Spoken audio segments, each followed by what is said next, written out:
Bienvenue sur le podcast des pros de la petite enfance.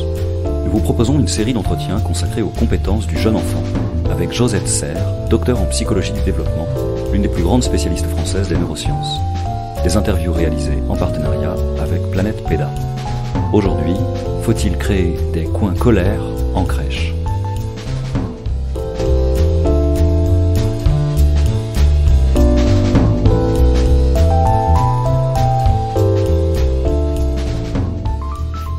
C'est une nouvelle idée que je vois un petit peu jaillir partout. À quoi ça correspond ? Ça correspond à l'idée que la colère est un exutoire, c'est-à-dire que on a eu une émotion et qu'elle sort, cette émotion. Et que cette émotion, il faut pas la garder en soi parce que ça fait une émotion rentrée. Cette émotion rentrée, c'est pas bon. Et ça repose sur pas grand-chose parce qu'en fin de compte, qu'est-ce que c'est qu'une émotion ? C'est une libération, en effet, sur un stress, quelque chose qui a fait que le cerveau s'est senti mis en danger et il a envoyé un signal d'alerte. Ce signal d'alerte lui a dit, il y a deux possibilités, soit il faut que tu te sauves, soit il faut que tu te défendes, parce que justement l'alerte est là, et il a envoyé le signal, et si c'est un signal de défense, ça peut être je vais aller taper celui qui est à côté, ou je vais aller griffer l'autre. C'est des expressions de cette émotion qui vont se libérer justement parce que le cerveau a alerté sur quelque chose de compliqué.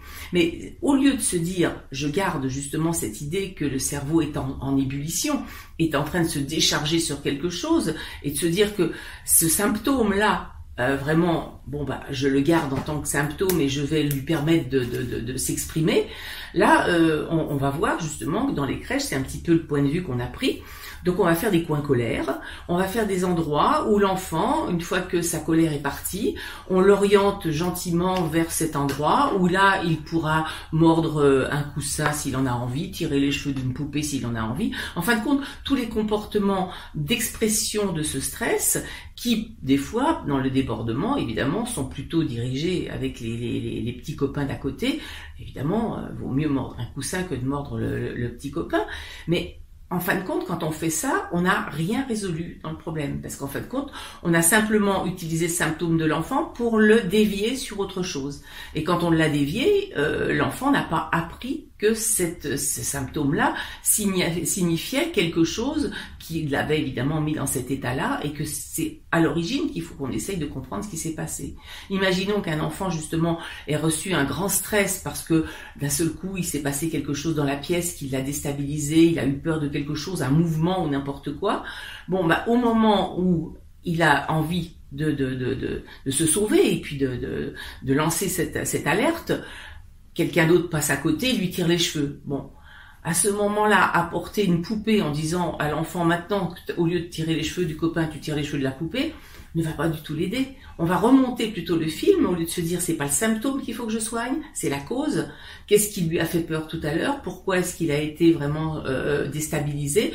Et là, cet enfant-là, si j'ai compris qu'il a certaines situations qui le stressent plus que d'autres, par exemple en crèche, on sait que certains enfants sont assez sensibles au nombre d'autres enfants autour, et que c'est justement dans les changements d'activité qu'il y a des comportements émotionnels comme cela. Donc là, on va plutôt essayer de permettre à cet enfant de mieux gérer ces moments-là. Et là, on va le gérer avec lui en se mettant à l'origine pour justement qu'il ne déclenche pas cette colère-là.